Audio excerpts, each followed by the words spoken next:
Ladies and gentlemen, welcome back. It is time once again for Blitz Boys here on Jackwagon Sports. We have a loaded show for you guys this week. We're going to do our ACC preview, but also we had breaking news yesterday in the world of college football. A huge betting scandal coming from the entire state of Iowa. I believe it involves Iowa State and Iowa. Not too many details are out about Iowa athletes being involved yet, but it is confirmed that there have been some involved. Um, but we're going to talk about the Iowa State guys today. One of them was the star QB, Hunter Dekkers. Dodge Sauser, I believe I'm saying that right. Sauser, maybe. He is a sophomore player. I'm definitely going to mess up this one. Uwazarike is a former player. He was on the Denver Broncos. And then Panero Johnson is a wrestler. We're going to briefly talk about all four. Give the alleged details. That's the key word here. Is this is all alleged, hasn't been proved in court or anything like that. But an affidavit has been filed. Charges are being brought against these guys. So first up is Hunter Dekkers. He placed 366 total bets, totaling $2,799. 26 of those events or bets were on Iowa State events. Only one of them was confirmed to be a football game. So that's important to note. You and I and Nick were all talking yesterday. There was a lot of talk out there that he was possibly throwing games. Last season, he started all 12 games. But as of right now, the only confirmed thing is it was one football game from the 2021 season. It was a game that he did not play in. Mhm. He was not 21 at the time most of these bets were placed. He used an account set up through his parents. As for Dodge, uh, he is, like I said, he's going to be a sophomore this year. 113 bets totaling $3,075. 12 of those were on Iowa State football games. Um, Uwazarike was a former player. As I said, he was actually suspended by the NFL last week for betting on Denver Bronco games last season. He was drafted in the fourth round by the Broncos. 32 bets were placed on the Broncos. As for his college days, 801 bets totaling $21,300. Four of those were on Iowa State football games. And then you and I were talking about this because you're big into college wrestling. Panero Johnson, won the Big 12 wrestling title last year for his weight class. 1,283 bets, totaling $45,600. 25 of those bets were on Iowa State events. Now, the important thing to note, especially about Dodge and Panero, they're not 21. They weren't Mhm. even supposed to be allowed to bet. It's one thing. First of all, you're not supposed to be betting on college athletics. Period. That's the NCAA rule. Um, but the fact that they were doing it before they were turned 21, probably most likely how Dekkers was doing it, a Mhm. fund or an account set up through the parents. Yeah, his parents. Yeah. Um, but I mean, Dodge and Dekkers, it's bad, but the fact that their totals are like around $3,000, it's like, okay, they weren't going, maybe they were and they were just losing a lot of money back and Yeah, forth. I don't quite know. Is that total like money wagered? Is that total like how much money Um, they put in towards bets in the like yeah, 800 bets, or like that's my question. Like did Deckers bet $1,200, but he right. made $80,000 on these bets or something? Like I don't understand. Yeah. I got all this information from an ESPN article, and Mhm. it just said bets totaling, near $3,000. So again, I don't know if that's total money earned or total money wagered. But the fact that Johnson did over 1,200 bets, and again totaling 45,000, almost $46,000, is absolutely insane. I think where we're headed with this, and I want to get your opinion here in a second.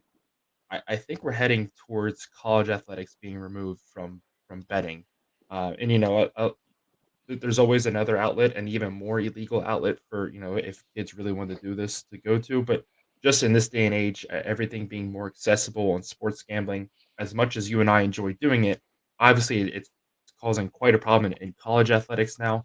We had, if you think back to the spring, the Alabama baseball coach get fired because he Mhm. used a third party guy to go out and place I think it was $100,000 bet on an Alabama Then game, he and then the pulled his guy, pitcher. yeah, that and the guy stood at the window saying, "I have insider information. Like I need Yeah. to place this bet." And they're like, "You can't place $100,000 bet." Like, Yeah, and the head coach yeah, pulls his starting pitcher in like the fifth inning. Yeah. yeah.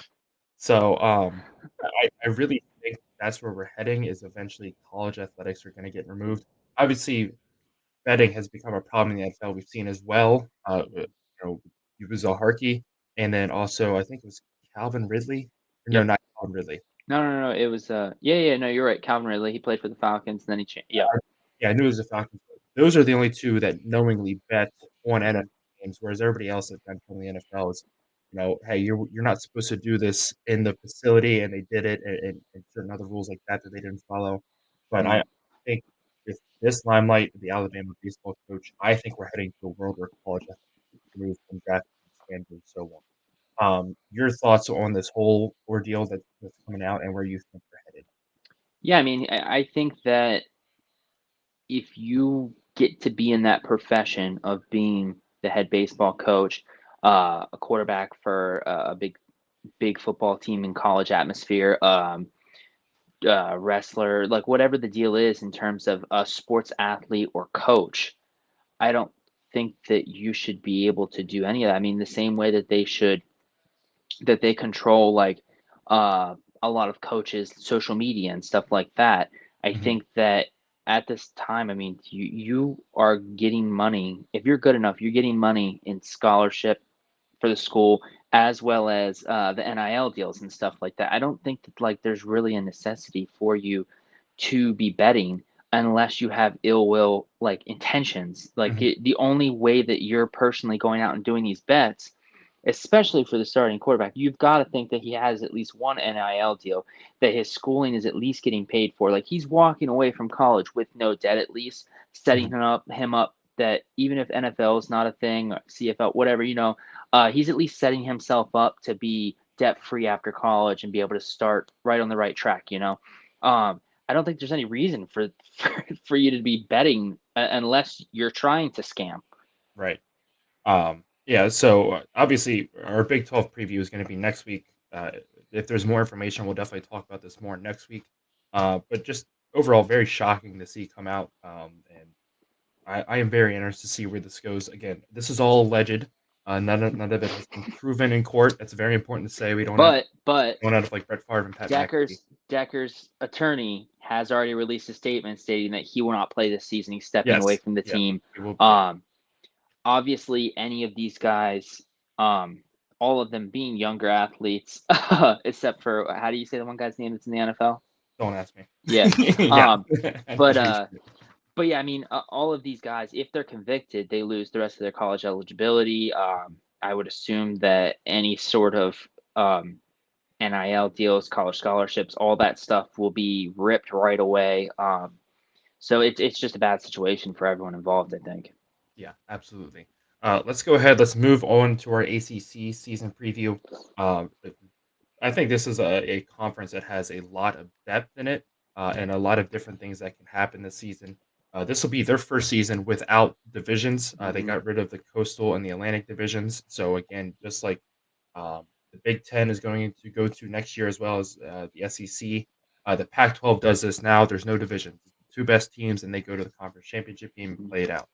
Um, there is, a lot of talk about what's called the Magnificent Seven. It's seven schools: it's Clemson, UNC, NC State, Miami, Florida State, Virginia, and Virginia Tech.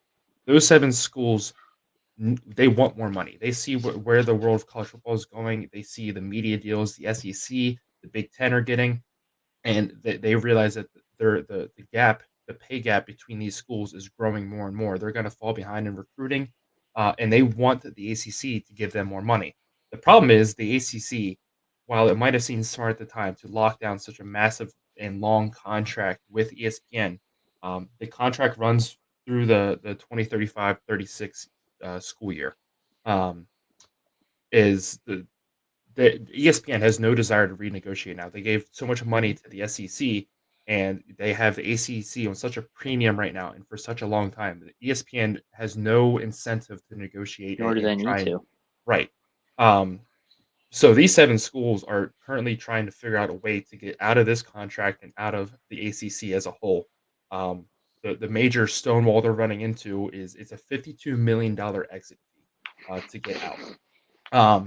And so I just want to get your opinion on how do you think the ACC can first of all keep these 7 schools, or if worst case, if they find a way to get an eighth member to join them, they can completely dissolve the conference. Do you think the ACC has any chance of surviving this at all? And if so, kind of how? Yeah, so I think that they're gonna definitely be able to resolve this. I think it's gonna have to come from sponsorship and funding. I don't think that they're able I don't think anything's gonna change with the ESPN rights. I mean, that's Mhm. what you get. That'd be like, I don't know, Dak Prescott signing a deal for, however much money, and then having MVP season the next year and being like, "Oh, I could have signed for 15 more million had I took the franchise tag last year," and like it would ended up with 60 million more. Like you just have to. That's what you signed, and that's what you got. So that's what you go with. I don't think that they're very comparable to the SEC in terms of uh, the deal that they should have deserved to begin with. Mhm. I mean, obviously, like you said, they ESPN got them at a premium. But that was also the security in getting to make sure that their players get to be on a prime television network for, the NFL scouts, everyone to see week in and week out. Um, I do think that the only team that might possibly, so wait, is it just per school? It's the $52 million buyout? It's per school, yeah. Yeah. So I mean, I think that the only way that something would change is, and the only team I see this happening with possibly is Clemson. I could see them getting enough funding to where they're able to buy out and go to, I don't know, maybe the SEC, maybe the Big Ten. Maybe Pac-12 gives them a shit ton of money Mhm. because they're trying to save their their sinking ship right now. Maybe the Big 12 tries to leapfrog and get up there by doing something. I don't know what the outcome would be, but I really only see Clemson being the only team to be able to get enough funding and school, backing, because that doesn't just affect the sports teams. That's going to affect the scholarship, everything at the school. Uh, but yeah, what do you think? Um, I I think the ACC might figure out a way to not completely lose this conference, but I think they end up losing these 7 schools. I mean, if you look around, look at the Big 12, for example. The Big 12 is expanding somehow. And this was, if you look back at last offseason, this was a conference everybody thought would be gone first. They were losing 2 of their biggest schools in Texas and Oklahoma. Yeah, they were adding more, but it wasn't at such a value that it felt like it equaled out. And just overall, the Big 12 product is lacking. They've had a few teams make the playoff, mainly Oklahoma. TCU made it last year, but, outside of their upset win over Michigan, they get steamrolled 65-7 in the national title. It's not a good look for the Big 12. Now all of a sudden they just added Colorado, and again, while I agree with, head coach Dan Lanning, they added nothing to the Pac-12. Overall, they're gonna bring in more TV money, Mhm. more eyes on them because of Deion Sanders going there and so on. But the Big 12 is paying schools a lot of money. It was $44 million last year, a school, due to their TV contract. It's gonna go up to 50 million this year, or it might be next year. Um, so if you look at, again, it's $52 million exit fee. I don't think a lot of these schools want to go join the Big 12, but if, again, the Big 12 is 3rd place in terms of conference health, I would say right Mhm.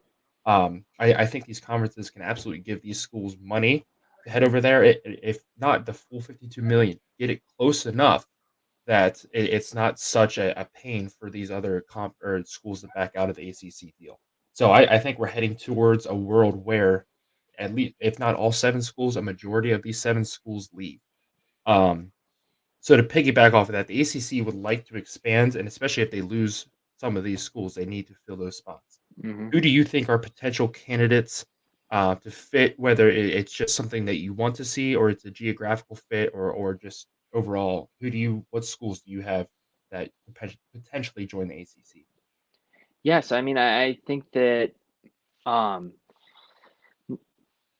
some of the conferences that we had already talked about, what was it, the AAC, the American, MAC, yeah. stuff like that. Yeah, I think that they might possibly be able to poach some teams from there. I think realistically, what's going to happen. I mean, it's unfortunate for the Pac-12, but just the way that things are going right now, if the stories and stuff are correct, and they end up losing both Oregon and who was the other team that they could Washington is talked possibly about leaving, Washington. Utah is talked about Yeah. leaving, Arizona State, yeah. So, I So mean, like, and I just seen that like Apple seems to be the front runner for their their TV deal. Mhm. I mean, I think that's going to be tough for people to really get on board to do viewership and stuff for the teams. I just think that the Pac-12 is probably going to be the one that offers the most teams to any conference, and that would be the best chance for the ACC to pick up some teams. Geographically, horrible. Right. That's just like USC and UCLA with the Big Ten. I mean, it just doesn't geographically it doesn't make sense. It's so Right. expensive for them to be flying teams back and forth every week. Right. Uh, but that's my biggest theory going into this is that if they do lose teams and they need to, do a quick grab of some teams, I could see the Pac-12 being that conference that they pull from. Yeah. Before I give you my picks real quick, which conference do you think is in a worse position right now? Is it the Pac-12 or is it the ACC? Um, have we got any confirmation that Oregon is actually going anywhere? Oregon. So I I don't. saw the Nothing's been. picture with Yeah. the Buckeye thing, No. and then I Nothing's saw been Big 12 100%. afterwards. Yeah. Yeah. Nothing's been 100% confirmed. I think the major rumor coming out right now Hmm. is Oregon was in talks with the Big 12 to go there to kind of force the Big Ten's hand of Yeah. like, hey, you need to offer us if you want us, or otherwise we are going to go to the Big 12. I I think the way it eventually shakes out, I think Oregon and Washington go to the Big 10, and I think you're looking at Utah going to the Big 12. I think the Utah is a perfect pickup for the Big Mhm. 12. You're going to have a rivalry with BYU there already. You don't have to establish anything. There's been talk of Arizona or is Arizona State, but I think they're a package deal. Wherever either one of them Mhm. goes, the other one's going to want to go with them again to keep that rivalry. Mhm. Um, and Big 12 is really only looking for one more school to add. I think if they're going to do it, I think Utah is a perfect school. There's been rumors about UConn being floated for that. I think that, again, geographically, that would be terrible. Yes, they're Yeah. a really good basketball school, and it would add value to that conference in basketball. But from what the Big 12 commissioner has said is they want a football school essentially, and I think Utah is Yeah. the perfect candidate there. So I guess to go off of some of the knowledge that you've just laid out, I think that the Pac-12, I guess I would say personally, right now at this moment, is in a worse situation, just because, like you're saying, I mean, Oregon and them are lobbying Big 12, like, oh yeah, we'll take your contract possibly or whatever, in hopes that the Big 10 offers. I mean, realistically, for geographical setting, I think the Big 12 would be a better option. But in terms of long-term schedule, being able to be at the top based on your strength of schedule and stuff, I think the Big 10 would be better for those teams. But I'm going to go with the Pac-12 being the most depleted, devastated Yeah, no, I definitely think the conference. Pac-12 is in a far worse position, and again, it took them this long to get any kind of Mhm. TV deal. They kept saying, "Oh, we're working on it," and now it got announced that and while I don't think it's the worst thing in the world, it's Apple TV, and while I'm happier about that because now I can finally watch Pac-12 games, well, hopefully. I mean, I had the Pac-12 network last year, but I couldn't watch the games. I had to sit there and watch Cal replays from 1984, and it was the dumbest thing ever. So they Um, played on ESPN Plus a lot last year, right? No, they didn't have Like any the games ten on o'clock ESPN game? Plus. Oh, No, oh, so yeah, they had Pac-12 After Dark is what it's yeah, always yeah, yeah, called, and those were on ESPN. But this year, it looks like no games are going to be on ESPN, at least yeah. Oh, conference games anyway. yeah, yeah. Um, but yeah, I think that Pac-12 is in far worse shape. And all I want to say before we move on real quick is I am so like there's so many rumors floating around, and then I think they're doing it just to kind of mess with us. Is every once in a while people just tweet like these eye emojis. It's like Hmm. stop messing with us and just tell us what's going on. But yeah, so as far as expansion candidates for the ACC, I have a couple here. My absolute dream one, and this is if Virginia Tech can stay, and Pittsburgh can stay in those schools, would be West Virginia. You add two natural rivals for them, and it would just be really cool to get those games every single year. Um, as far as really, I feel like solid candidates going forward, SMU, they really want to move to the Power Five. And then the ACC would love that because it kind of gives them a tap into the Texas recruiting pipeline. Um, UConn, huge basketball school. They're improving in football, but I think basketball wise, again, if UNC stays, and even if not, then it's Duke. You got Duke and UConn. That's going to be one of the best college basketball conferences. On top of the ACC really already being that. Um, UTSA, again, same reasons as SMU. They want to move Power Five, and it's a Texas tap in for recruiting.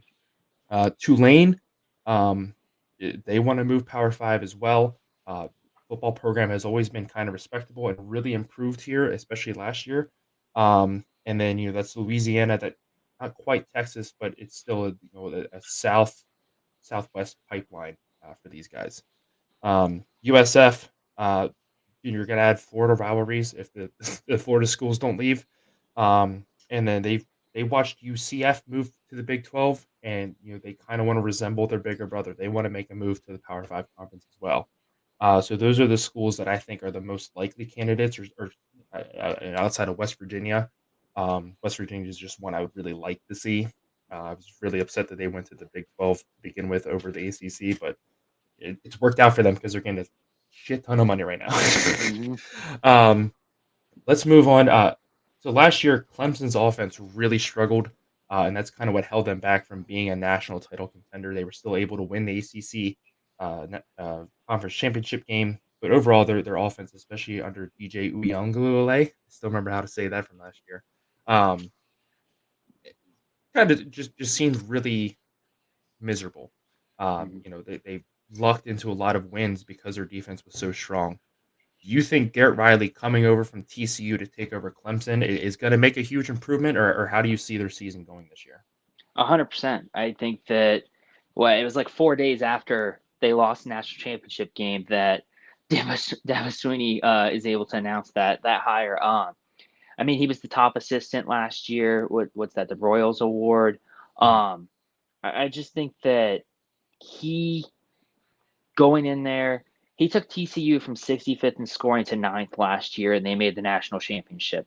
I mean, if you're able to do that there at TCU with some good receivers and a Heisman caliber a quarterback, and then you go to Clemson where they always have a pretty good defense that has kind of carried them the last two seasons. It seems like they went 21-6 in the last two, the last 2 or 3, 2 seasons. 2 seasons. They were 51st in points per game, 96th in yards per play, and 72nd in total QBR. I think that his ability to come in, he's got a sophomore quarterback that he's going to be coaching. And it seems like everyone talks about not just his ability to come in and coach Max last year, but his ability to really recognize and get with the wide receivers. That was his big deal with the production that he was able to bring to TCU. Mhm. I think if he's able to do that at Clemson, there could be a big change. I think I was reading that from 2018 to 2020, they had at least one receiver over 1,000 yards every year, and the closest they've gotten is like 640 yards Yeah. since then. That's pretty crazy. I think that coupled with him and the QB are both Texas natives. They'll be really jiving with their cowboy boots and big belt buckles or whatnot. But I just think that he's got a lot going for him. He's Lincoln Riley's younger brother, correct? Yeah. And so I think that him being able to do pretty much this exact thing at TCU, going from 65th in scoring to ninth and making the national championship, he's got a pretty good deal going into Clemson. Yeah, absolutely. Uh, yeah, I feel like Clemson has arguably one of the best backfields in the entire college football landscape, with Will Shipley and Cade Klubnik. Obviously, we didn't see long stretches of Klubnik playing last year. He came in the NC State game. I think his first start was the ACC championship game, and then he also played in the Orange Bowl as well. He's shown flashes of why he was so highly touted as a recruit. Uh, but at the same time, adjusting to this new offense, obviously Garrett Riley has done great developing these quarterbacks, but it's always a risk going to a brand new Mm-hmm. school, going to a guy who's been taught something, a certain way, especially all last year, and now having to completely reverse it. Is he going to be able to improve, or continue how strong he looked, or is he going to kind of take a step back? But my biggest concern as far as Clemson goes is you touched on it, is their wide receiver room. Davis Allen was their top receiver last year. He played tight end, and he's gone. Antonio Williams was their overall, if you just look at just wide receivers, he was their number one wide receiver last year. He was a freshman. This year he's going to be a sophomore. But he didn't break 100 yards in a single game last year, and he still managed to lead that entire receiving room. So my biggest concern as far as if Clemson can really kind of put their stamp on it and say, "Hey, we're back."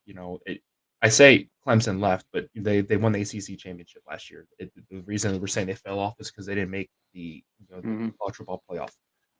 So I mean, if they can find a nice complement of wide receivers and develop that wide receiver room a little bit more, yeah, they are absolutely back. But if that is kind of what holds them back, if they're not fully clicking and you're having to rely, so much on the run game like they did last year. They might win the ACC again, but I feel like we're going to be looking at them as Hmm. a 10-2 team, 9-3 team, something like that, come the end of the year and missing out on the playoffs. Um, all right, let's move on. So everybody knows or feels who they know is the top two teams in the ACC this year. It's going to be Clemson and Florida State. Florida State brings so much back. Clemson is Clemson, and everybody feels like those two teams are going to be duking it out to see who wins the conference. Um, but there's a huge kind of cluster of teams fighting for that number three spot. Who do you have as a number three team right now in the ACC? Yeah, I went with UNC. I think that we're going to get to it after this, talking about Drake May and everything. But I think that he's going to be able to kind of produce a similar season like last year. And I think that if he's able to do that, I mean, they're bringing in a new offensive coordinator. I think that they'll be able to, kind of compete there for that third spot. Um, if this was any other year and there was the split conferences, we would probably be looking at them in the ACC championship, no Mhm. doubt. But with Florida State and Clemson being on the same side previously, but now that it's all split up, I mean, I do think that the one thing that works for um, UNC is that they don't play Florida State. They only play Clemson this year. Mhm. So I think that that kind of will really aid in them kind of possibly avoiding, two losses, Right. to I'm actually in conference. Yeah, I'm gonna disagree with you, and my biggest reason why is Gene Chizik on defense. He's had 2 years now to figure it out, and their defense even took a bigger step back last year. They were 116th in total defense last year. Their defense is atrocious to watch at times. Um, and if you look at Chip Lindsey coming in at offensive coordinator, he comes from UCF. But he's been talking a lot the entire offseason about putting a bigger emphasis on the run game. If you look at passing offensive rankings last year, UNC ranked 11th in passing, 67th in rushing, and 19th in total offense. UCF was 57th in passing, ninth in rushing, and 16th in total offense. Mhm. So when I look at that, and I understand Drake May is a dual threat quarterback, but my concern there would be if they're putting a bigger emphasis on the run game, that can kind of take away from their passing attack, which is what made Drake May so good last year. My other concern with Drake May is when he runs the ball, he doesn't go down. He fights to get those extra yardage, and while that's awesome to see at times, there also needs to be times where he's smart enough to slide or step out of bounds. Um, hopefully, Lindsey can kind of preach that to him and get that through his head. Otherwise, he can end up hurt, just a few weeks into the season, and a guy that's touted to be Don't a you put Heisman that on him. a guy that's touted to be a Heisman, candidate is now all of a sudden out for the season or out for a long stretch of Yeah. time. Um, so that's why I'm gonna go against UNC. I feel like another school that's kind of being picked right now is NC State. Mhm. They lose, Devin Leary, but they also had a really good he was hurt, I feel like a solid portion of the season last year, so they got 2 backups who had good experience. Um, they're also losing Devin Carter at wide receiver, their number 1 leading wide receiver, which I feel like is gonna be a problem. Um, Robert And is coming over from Virginia to be he was the offensive coordinator there, he's gonna be the offensive coordinator here. Uh, Virginia had one of the worst offenses last year. Like, I'm genuinely confused why NC State thought it was a better idea to hire this guy than anybody else. Um, NC State last year ranked 74th in passing, 110th in rushing, 105th total. Virginia was 81st in passing, 102nd in rushing, 103rd in total offense. So they were 2 better Tomato, places. And so tomato. yeah, exactly. Um, and so Brendan Armstrong is also coming over from Virginia. Listen, he's a D1 quarterback. He's got D1 experience. He's just not that good. And so I think people are expecting NC State to kind of have a better offense this year. And I absolutely don't see it at all. I have two teams. I know I'm rambling on here. I have two teams that I'm picking to be that third team in the ACC. The first is Duke. I think Duke's the most surprising. They went 9-4 last year, in Mike Elko's first year.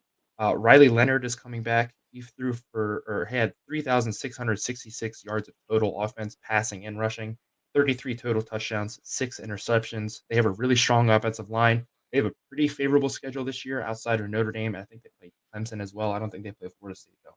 So I think Duke is absolutely a team that can surprise a lot of people and be fighting for that third spot. If something happens with either Clemson or Florida State, possibly fighting to get into that title game. Um, the other team I'm looking at is Louisville. Jeff Brom is coming over from Purdue. They have a very generous schedule. I think their toughest game is Notre Dame. I think they also play Clemson, but that's at home at least, so that Mhm. could be a possible upset. Malik Cunningham is going to be very hard to replace on the offensive side of the ball, but Jack Plummer, he's coming over from Cal. Cal was very terrible last year, but Jack Plummer threw for over 3,000 yards, 21 total touchdowns, and 9 interceptions. So I mean, if Brom can kind of develop him into an Aiden O'Connell like quarterback, they could be very impressive as well. It's gonna be a lot of fun to watch them. So you already kind of said it. Who do you have winning the ACC this year? Oh, I'm sorry. I I'm would. sorry. I'm sorry. Back You're up. good. Back up. Do you think do you think Drake May is contending for another Heisman this year? Um, I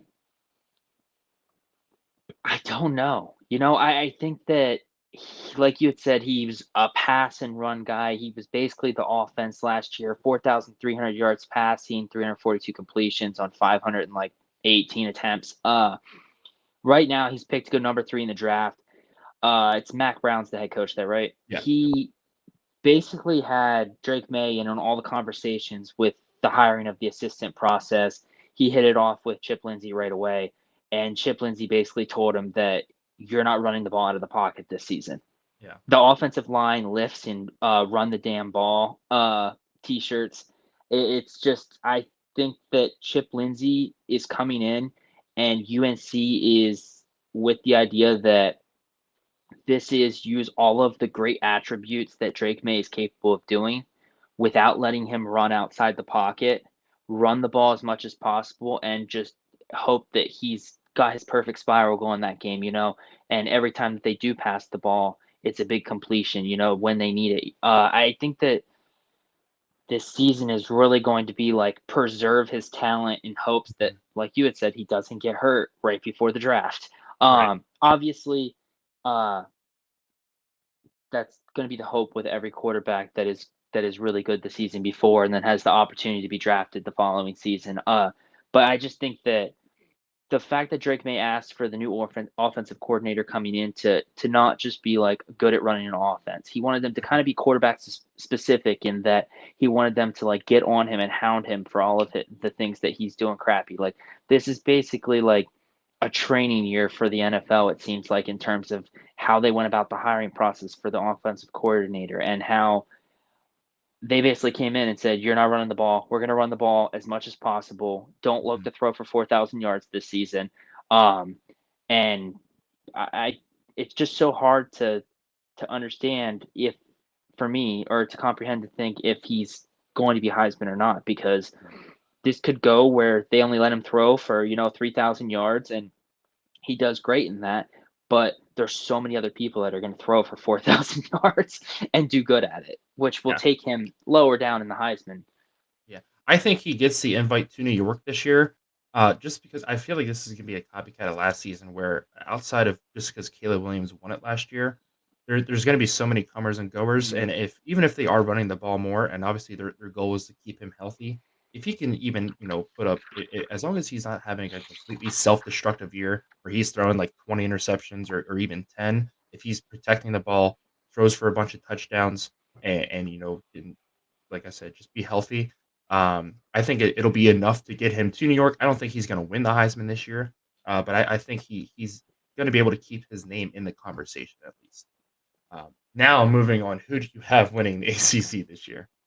I'm going with Clemson. So you have Duke as possibly being one of the third place teams. Clemson gets them first game of the season. It's at Duke, but I think that with Clemson being favored by 2 touchdowns right now, if they're able to just not go out and get surprised, that they're able to get past that. Um, the fact that they play Florida State at home, 4th game of the season, is a little scary just because then they go and don't really have like a huge competitive game until, I don't know, I would say Notre Dame. And then after that, they play North Carolina, second to last game of the season at home. So, I mean, those two, I mean, just the three teams that we had kind of mentioned being the top teams, Mhm. in in Duke, in UNC, Florida State, Clemson. I mean, Duke's the only game that they play away, and it's the first game of the season. So I think that the schedule itself is very favorable for Clemson, and so that's why I have them winning. I'm gonna go with Florida State for most likely a lot of the same reasons. Jordan Travis, though, I feel like he showed he was of he has a bright future in college football. Mhm. He looked really good at times last year, and I think with another full year of development, I think he's going to be a Heisman contender as well. Their top wide receiver and tight end return this year. If their defense can even just like minimally improve, they were 75th in rush defense last year. I think this could be a very complete team and very scary to play against. Looking at their schedule, their two toughest games is LSU the first week, which is going to be not at home, but it's going to be in Florida, and Orlando. also and then Clemson, who they have to play on the road. Outside of that, they have a very generous schedule. They get Duke at home. They have to travel to Pitt, but they get Miami at home. So I feel like they again have a very generous schedule. I think it's easy to look at Clemson and Florida State and Mhm. say this is who's playing in Charlotte in December. Um, who do you have as your most improved team for the season in the ACC? Yeah, so kind of to piggyback off of one of the other teams that you kind of see as being maybe possibly one of that third place team, I went with NC State. I think they went 4-4 in the conference last year, 8-5 on the season.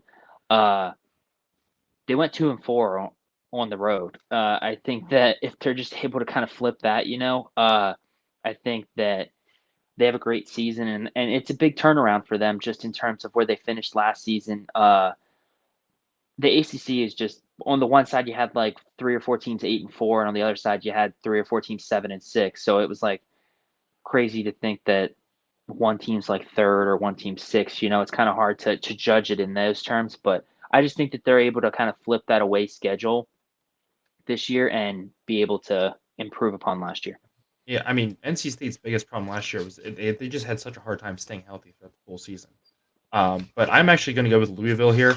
Again, Louisville was kind of middle of the pack last year. They were able to pull up a couple, big wins here and there.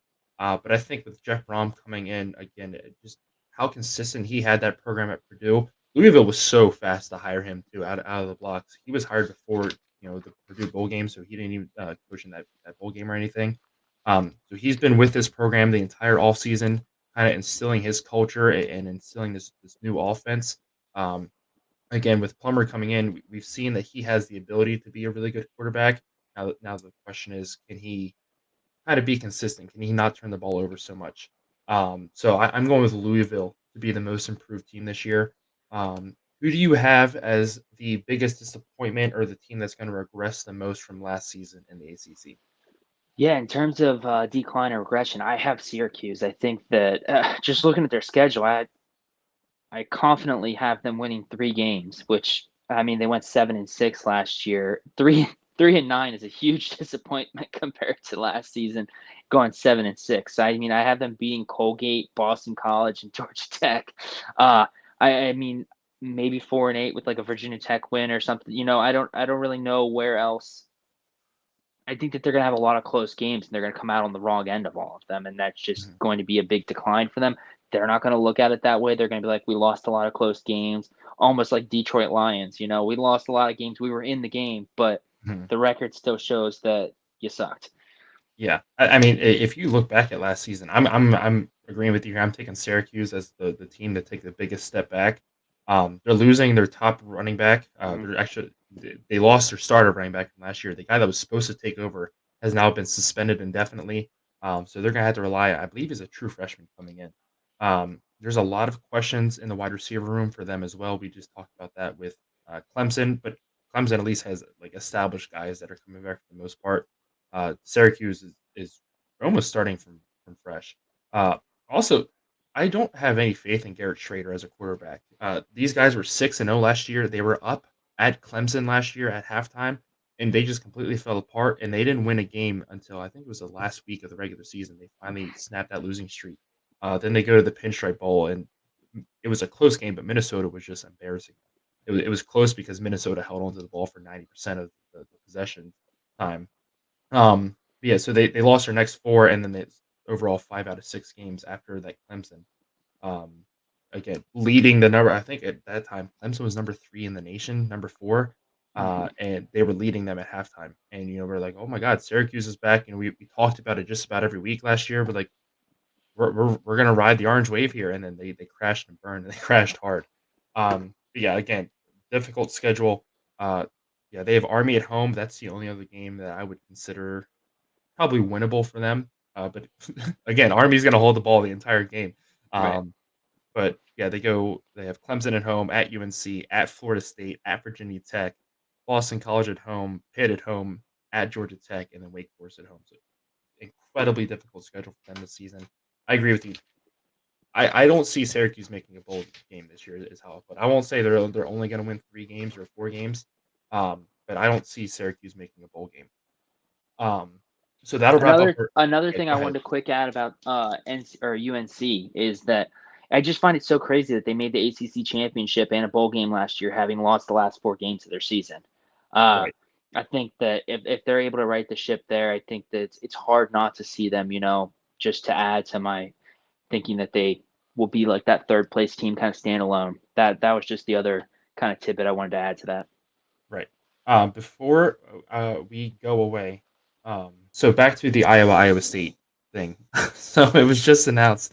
Um, Iowa walk-on kicker. I'm sorry, this is a complaint, so nothing for sure yet. Iowa walk-on kicker Aaron Blom bet the under on the 2021 Cyhawk football game. Iowa won 27-17. The over/under was 45, so the bet hit. Um, Reese Davis responds and goes, "This is less gambling and more risk-free investing." And another tweet I saw said, "I think it's more alarming that someone needed inside information to bet the under on an Iowa game." Yeah. So again, we're going to talk about more of that next week. We have the Big 12 preview, and I'm sure more information and news is going to come out about this. So we'll make sure we keep you guys updated on this entire situation. But that'll do it for Blitz Boys this week. Thank you guys so much for checking us out. Make sure you come back next week for that preview, and the Pac-12 is a week after that, and the SEC will be the final preview before we talk about Week 0. So we are getting close to college football. We're officially in the month of August. It kicks off August 26th. Out of the Tunnel will be live August 26th. So more information coming about that. But we will see you guys next week.